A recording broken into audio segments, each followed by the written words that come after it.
वाट लगाती चित्रा त्रिपाठी की इस बारी इंडिया अलायंस ने ही वाट लगा दी। एक अकेला सब पे भारी, 56 इंच का सीना है, ये है वो। आज एक अकेले सब पे भारी को 28 से ज्यादा पार्टियों का गठबंधन की जरूरत पड़ गई है। एक शेर पर 4 फुट की दुर्गा बैठी थी और शेर के मुंह से ए दीदी ओ दीदी निकल रहा था बंगाल के इलेक्शन में। यह आपने भी सुना है और जनता भी सुना था। डंका कितना डंका बजाओगे, वही तो, कितना डंका बजाओगे। क्या करके मारेगी गोदी मीडिया, क्या करके मारेंगे अंधभक्त। हिंदू कैसे खतरे में है? मैं खतरे में नहीं हूँ, मेरे को तो कोई खतरे में नहीं दिख रहा। पंचायती राज, कंप्यूटर की क्रांति, हरित क्रांति, श्वेत क्रांति, ये सब कांग्रेस ही लाई है। वाट लगाती चित्रा त्रिपाठी की इस बारी इंडिया अलायंस ने ही वाट लगा दी है। आप देखिए 14 पत्रकार थे जो अलग अलग बातें, अलग अलग कुछ भी, मतलब आप समझ ले। मैं तो आपको हमेशा कहती हूँ गोदी मीडिया थे, और गोदी मीडिया को आज बायकॉट कर रही है तो वो इंडिया अलायंस कर रही है। जहाँ तक जाहिर सी बात है, जहाँ जहाँ बुराई रहेगी या जहाँ जहाँ, जैसे कहते हैं ना, डिटॉल 99.9% जम्स मारता है लेकिन 0.1% जम्स नहीं मार पाता है। लेकिन इंडिया अलायंस तो ऐसी डिटॉल है जो सारे ही जम्स को मार देती, सारे ही कीटाणु को मार देती है जो देश को गंदा कर रहे होते हैं। क्या लग रहा है कि इंडिया अलायंस इस बार प्रधानमंत्री की एनडीए को टक्कर दे पाएगी? बिल्कुल दे पाएगी। हाँ, एक तरफ देखिए अभी मोदी जी कहते थे एक अकेला सब पे भारी, 56 इंच का सीना है, ये है वो। आज एक अकेले सब पे भारी को 28 से ज्यादा पार्टियों का गठबंधन की जरूरत पड़ गई है, जिसमें से 7 से ज्यादा तो ऐसे हैं जिनके सांसद, सदन में एक ही सांसद है, 2 सांसद है, और 4 पार्टियां ऐसी हैं जिनका एक भी आज तक खाता ही नहीं खुला है। तो भैया आप क्या कहना चाहते हो, क्या मानना चाहते हो, आपका तो समझ ही नहीं आता है। इसलिए तो कहते हैं जुमले बोलते हैं। और आज इंडिया अलायंस में आप देख लीजिए, तृणमूल कांग्रेस है, आम आदमी पार्टी है, बहुत सारी पार्टियां जुड़ गई हैं अब तो। अब आगे देखिए एक अकेला सब पे भारी पर इंडिया अलायंस भारी पड़ने वाली है। तमाम लोग तो यही कहते हैं कि एक अकेला शेर सब पे भारी है। प्रधानमंत्री नरेंद्र मोदी अकेले सबको पानी पिला दिए हुए हैं, विपक्ष वाले को। एक अकेला शेर जो है, आपने बंगाल का इलेक्शन आपको बिल्कुल जाहिर से याद होगा, जब मोदी जी ए दीदी ओ दीदी बोलते थे। तो मैं आपको बताऊं, जो एक अकेला सब पे भारी जो शेर है, एक शेर पर 4 फुट की दुर्गा बैठी थी और शेर के मुंह से ए दीदी ओ दीदी निकल रहा था बंगाल के इलेक्शन में। यह आपने भी सुना है और जनता भी सुना था। लेकिन संदीप जी, सवाल बार बार यही आता है कि अगर मोदी जी नहीं रहेंगे तो देश कैसे बचेगा, देश सुरक्षित रह पाएगा? देखिए भूगोल स्थिति जब भी हमारी बड़ी है तो कांग्रेस ने बढ़ाई है। आप देखिए हमारा जो सिक्किम था, गोवा था, या और भी एक हिंदुस्तान की रानी ने एलिजाबेथ, बड़ी रानी को हिंदुस्तान में बुलाया था। एलिजाबेथ बहुत बड़ा नाम था हमारी और मतलब बहुत बड़ा, अभी अभी गई है वो। तो G20 हमारा हुआ है, समिट हुआ है। मेरे हिसाब से उस टाइम पे ऐसे एलिजाबेथ को बुलाना भी बहुत बड़ी बात थी, जब हिंदुस्तान इतना विकसित नहीं था। हिंदुस्तान में दूसरी जो पहली महिला प्रधानमंत्री थी वो ही थी। तो मेरे हिसाब से उस टाइम पे हिंदुस्तान इतना विकसित नहीं था। और आप कह रहे हैं मोदी जी नहीं रहेंगे तो विकास कैसे होगा, देश कैसे बचेगा? देश कैसे बचेगा? मोदी जी से पहले तो जैसे देश था ही नहीं, मोदी जी आए हैं तभी हिंदुस्तान बने। हाँ भाई, देखिए नाम बदलने से जगह नहीं बदल जाती है। डंका बज रहा विदेशों में प्रधानमंत्री का।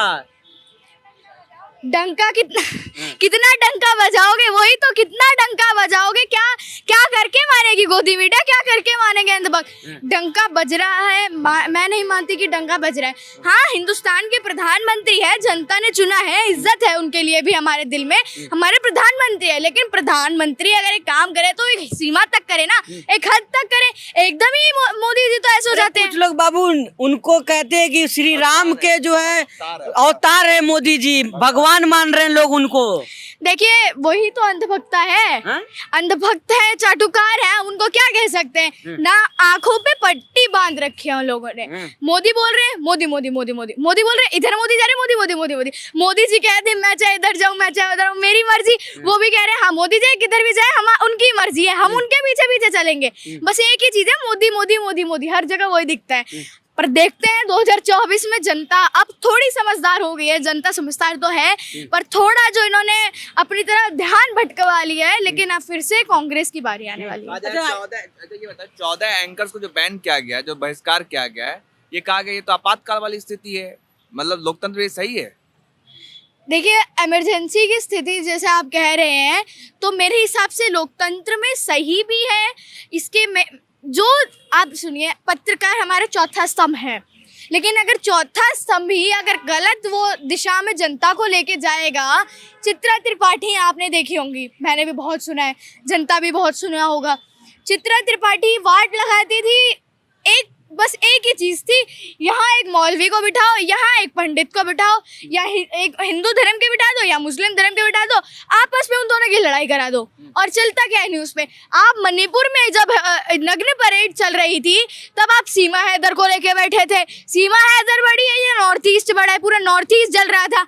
आप बताइए, पुलवामा जब अटैक हुआ था, मोदी जी वाइल्ड सेंचुरी पर आ रहे थे, एनिमल प्लेनेट पर आ रहे थे। यहाँ पे फिर से जब मणिपुर में हत्याकांड हुआ, मोदी जी बाहर थे।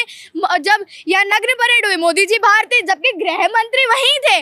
और अब फिर से जब शहीद हुए हैं हमारे 3 जो शहीद हुए हैं, आशीष जी, COL आशीष जी, मेजर मनप्रीत जी, और मेरे को तीसरे शहीद का हुमायूं जी का जो शहीद हुए हैं, ये 3 लोग हमारे, उनका आप देखिए मोदी जी ने अभी तक एक ट्वीट नहीं किया, एक फेसबुक पे कुछ नहीं डाला, ट्विटर पे कुछ नहीं डाला। लेकिन हाँ, जहाँ हमारा एशिया कप के लिए किसी क्रिकेटर के उंगली में चोट लग जाती है, कोई स्लिप हो जाते हैं, मोदी जी तुरंत ट्वीट करके हालचाल पूछते हैं।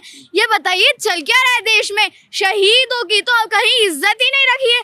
देश पे जो सर्व नछावर कर दे, उनसे बड़ा कौन होगा देश के लिए? वही तो भगवान है, वही तो भगवान का अवतार है, जो सरहदों पे बैठे हुए हैं। लेकिन संदीपनी मिश्रा, लोग तो कुछ ये भी कह रहे हैं कि हिंदू खतरे में आ जाएंगे अगर इंडिया अलायंस की सरकार बनती है तो क्या चाह रही है आप? खतरे में आ जाए सारे?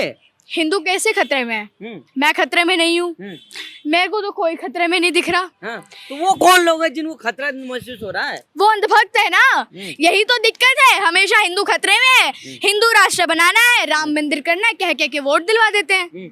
और ये आप भी इसमें गुमराह होते हैं। तीसरी बार अगर मोदी जी बने तो हिंदू राष्ट्र बनाएंगे। मोदी जी हिंदू राष्ट्र क्या हिंदू राष्ट्र बनाओगे आप एक बात बताइए, आपने अगर पहले का हिंदुस्तान का नक्शा देखा होगा, तो जब भारत पाकिस्तान का बंटवारा हुआ था, आप देखिए एक माँ, मैं आपको बता रही हूँ, एक माँ जिसने 2 पुत्र और एक देश को जन्म दिया हो, उनसे बड़ी देवी होगी कौन? अटल जी ने तो उन्हें खुद दुर्गा का रूप बताया। आप उनको राम जी कह रहे हो? खुद दुर्गा का साक्षात रूप हमारे प्रधानमंत्री बन चुके हैं। बड़ी बात है। माएँ हमने देखी हैं कि पुत्र को जन्म देती है, पुत्री को जन्म देती है। एक देश को जन्म देने वाली पहली माँ बनी थी इंदिरा गांधी जी, जिन्होंने बांग्लादेश को जन्म दिया।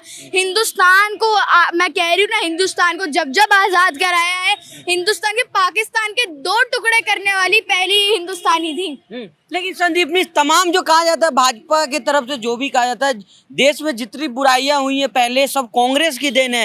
जितना भूखमरी, बेरोजगारी, सब कांग्रेस की देन है, नेहरू की देन है। ये सब हिंदुस्तान आज़ादी के वक्त आपने देखा था, आपने मिल्खा सिंह मूवी देखी होगी तो आप बिल्कुल मैं नहीं थी उस टाइम पर, लेकिन मैंने कई जगह से देखा है, तो भुखमरी बहुत थी। लेकिन विकास जो किया है, विकास नहीं था हिंदुस्तान में, कोई कंपनी नहीं थी।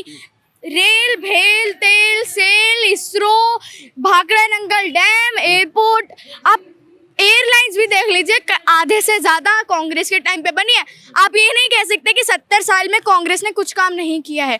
पंचायती राज, कंप्यूटर की क्रांति, हरित क्रांति, श्वेत क्रांति, ये सब कांग्रेस ही लाई है। सारी जानकारी तुम्हारे पास है, वो लोग के पास जानकारी क्यों नहीं है? तुम तो बच्ची हो, बुजुर्ग हो गए, लेकिन अभी भी कह रहे हैं कि मोदी जी ही है तो सब कुछ बचा हुआ है, नहीं मोदी जी चले गए सब सत्यानाश हो जाएगा देश का। देखिए, मोदी जी से पहले भी देश बहुत अच्छा चल रहा था, और मोदी जी से पहले ही देश अच्छा चल रहा था। अब कहाँ देश अच्छा चल रहा है भैया? आप बताइए, कहाँ देश अच्छा चल रहा है? कहाँ गई वो स्मृति ईरानी जो सिलेंडर लेके निकलती थी, हाय महंगाई हाय महंगाई? एक बाबा भी उनके साथ रहते थे, पतंजलि वाले बाबा, रामदेव बाबा, वो कहाँ चले गए? अब वो कहते हैं कि मैं क्या करूँ, महंगाई बढ़ रही है तो बढ़ रही है। पहले तो बहुत वो कहते थे। स्मृति ईरानी आप कहती थी ना, जब पेट्रोल के दाम, अब मैंने सुना है 60 से ज्यादा कभी गए नहीं थे, पेट्रोल के दाम 60 से ज्यादा थे ही नहीं। और अब आप देख लीजिए 100 200 हमारा लीटर पेट्रोल हो रहा है। बहुत महंगाई बढ़ रही है। सिलेंडर आप 1000 से ऊपर जा रहे हैं सिलेंडर। महिलाओं को अब मोदी जी फिर कहते हैं मैं महिलाओं का भाई हूँ, मैं ये हूँ, जनता का बेटा हूँ। तो लोग मोदी मोदी बाबू चिल्ला रहे हैं। देखिए, जनता धर्म के पीछे पड़ गई है। स्मृति ईरानी तो आपने सुना ही होगा, अभी बोला है ये चुनाव अगला जो 24 का इलेक्शन है, ये चुनाव थोड़ी ना है, ये तो धर्म और अधर्म की लड़ाई है। सनातन को बचाना है। सनातन को बचाना है। सनातन को बचाने वाले आप हैं कौन? आप हैं कौन? सनातन आपसे पहले भी था, सनातन आपके बाद भी रहेगा। सनातन को बचाने वाला है कौन? सनातन धर्म में बहुत लोग हैं, और ये जो कई छोटे छोटे ये बाबाओं को ले आते हैं जो कहते हैं हम जेब से हनुमान निकाल के देने आए हैं बिहार के पागलों, तो भैया बस करो, अब ड्राइवर तो बन ही चुके हैं बाबाओं के, और क्या बनोगे।